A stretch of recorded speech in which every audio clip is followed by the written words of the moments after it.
Está pasando en Venezuela, después de esta votación de la constituyente, y convocamos al especialista en asuntos internacionales, Horacio Calderón, que está en contacto con nosotros. Horacio, buen día, ¿cómo te va? Melissa y Diego te saluda, ¿cómo estás? Buenos días. Melissa, Diego, ¿cómo están ustedes? Bien, muy bien. Bueno, Horacio, ¿hay una solución pacífica para Venezuela o no? O el desenlace, evidentemente, por lo que se vio este fin de semana, con ya hablan de 16 muertos, es fatídico. Lamentablemente yo diría que Venezuela, Diego, es un barco que va a la deriva en el mundo post-Chávez, pero esta vez al comando de un dictador, utilizando una metáfora, que en lugar de intentar recobrar el rumbo y llevarlo a un puerto que sea sinónimo de salida pacífica, lo ha puesto hacia una tormenta perfecta que no podría conducir a un país como Venezuela, sino a un hundimiento al estilo Titanic, lamentablemente, ¿no? Si Chávez viviera, ¿sería la misma situación? ¿Sería el mismo escenario interno a nivel nacional e internacional? Yo no suelo ser contrafáctico, ¿no? Sí. En los análisis, salvo en lo especulativo.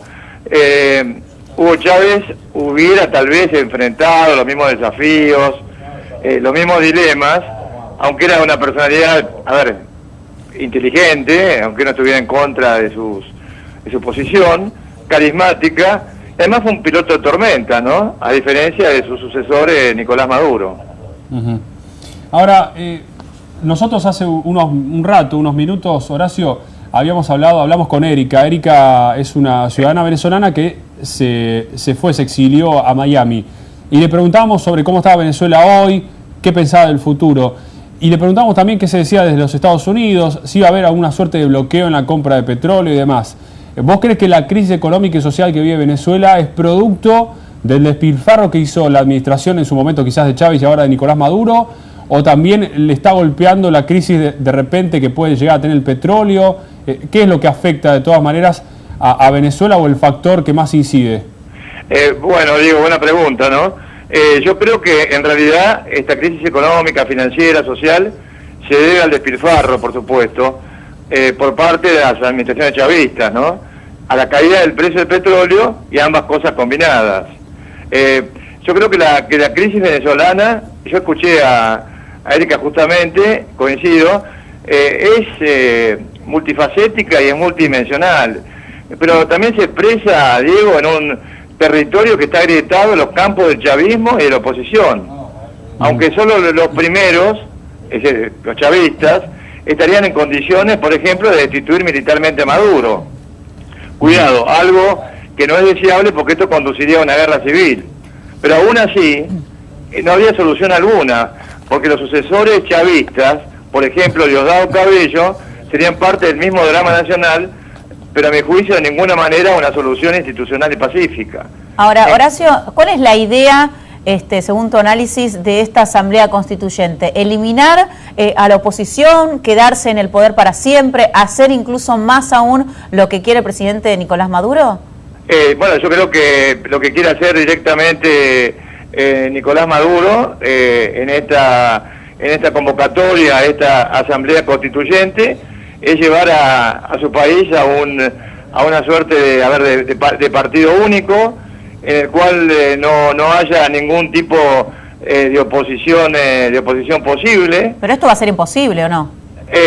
Yo creo que lamentablemente Venezuela, al comando de Maduro, está de alguna forma respaldada no solamente por un sector de las Fuerzas Armadas muy poderoso, que está siendo a su vez espiado por el aparato madurista, para llamarlo de alguna manera, que es, no cabe ninguna duda, desde el campo de las ciencias políticas, acá no hay de mi parte una inclinación ideológica, un sesgo ideológico en esto, está respaldado por al menos 2.000 efectivos de inteligencia de Cuba. Es decir, el señor Nicolás Maduro es un hombre de La Habana, utilizando a lo mejor algo que podría ser el título de una película de Hollywood, ¿no?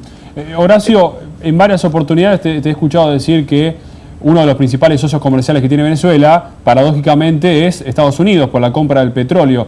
Exacto. Y Donald Trump la semana pasada dijo, bueno, no vamos a dudar en aplicar sanciones. ¿Cuáles son algunas de las opciones que tiene Donald Trump si quiere complicarle aún más la situación a Venezuela?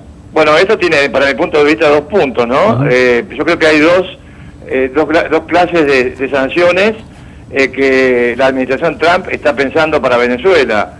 Una que sería realmente, el camino a una situación gravísima del país, a una implosión de todo el tejido social del país y a una explosión migratoria al estilo sirio, aunque los escenarios sean distintos.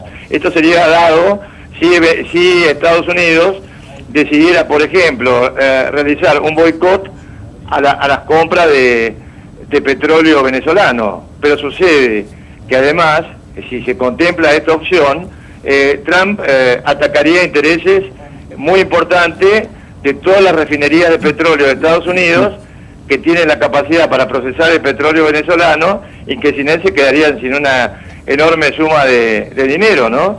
Que en algún momento llegó a más o menos alcanzar los 30.000 millones de dólares por año. ¿De qué manera se podría sacar al presidente Nicolás Maduro? ¿Considerás que se debe necesitar, por ejemplo, a las Fuerzas Armadas, si esto se puede llegar a dar, o si él quizás dé un paso al costado?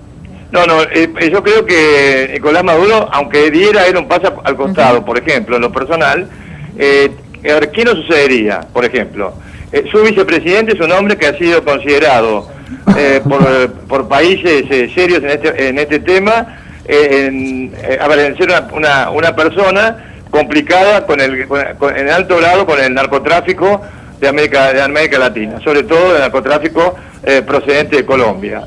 Si sacamos la línea sucesoria que tiene Maduro en este momento, que es la de Tarek al-Aissemi, que es justamente el vicepresidente al que acabo de mencionar, está Diosdado Cabello, que es más radical que Maduro, pero ¿qué haría? Bueno, suplantaría a Maduro aparentando o intentando aparentar, digamos, un mejoramiento de la situación económica y social de Venezuela y política.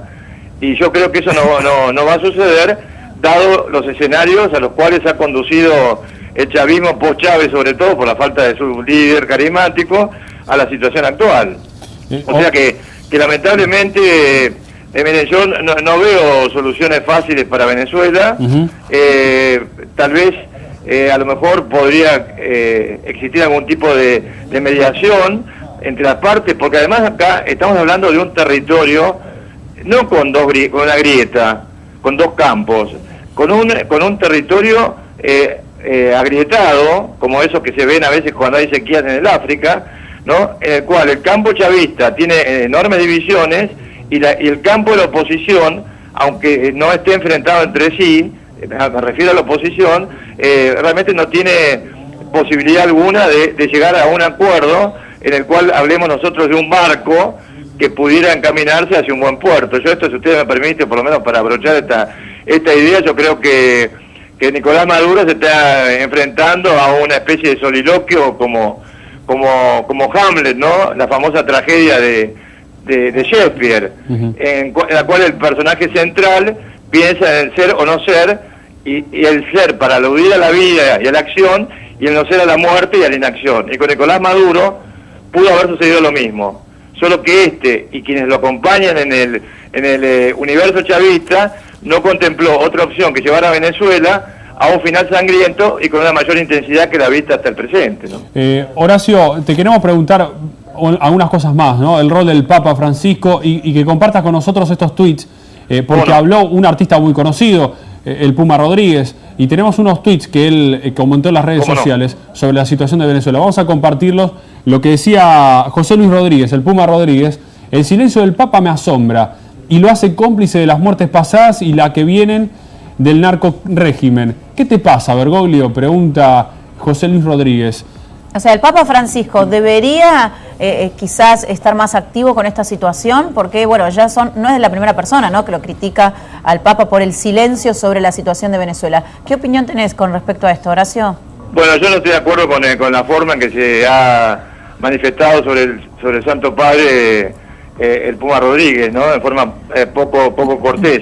Yo creo que muchas veces los papas, y no hablo solamente de esto, sino de sus predecesores, deben manejarse con muchísima cautela, porque aún lo que ellos hagan o digan desde el punto de vista pastoral, porque eso sería el caso, acá no estamos hablando de dogmas cuestionados de la Iglesia Católica, etcétera, sino que es exclusivamente pastoral, tienen un profundo efecto político en los escenarios, por ejemplo, como el de Venezuela, como puede ser incluso en la República Argentina, que es muchísimo menos complicado, ¿no? Aunque no lo parezca. Bien. Creo que realmente el Papa Francisco podrá ser una figura rectora, pero acá hay una tercera fuerza, si ustedes me permiten agregar, ¿no? Que me parece importante, que no se la señala tanto, porque se habla de la oposición y se habla también del oficialismo, ambos agrietados. Y es una inmensa mayoría de venezolanos que no están alineados ni con la oposición, ni con el gobierno, y que no tienen ni siquiera una toma de posiciones, valga la redundancia, de tipo ideológico, pero que están sufriendo la hambruna que existe actualmente en Venezuela y que se trata de ocultar. Bueno, esa masa de ciudadanos, que se cuenta por millones, puede en algún momento, ya lo está haciendo, decidir, bueno, pasar las fronteras y trasladarse a Colombia, trasladarse a Trinidad y Tobago, etcétera. Eso ya está sucediendo de manera gradual.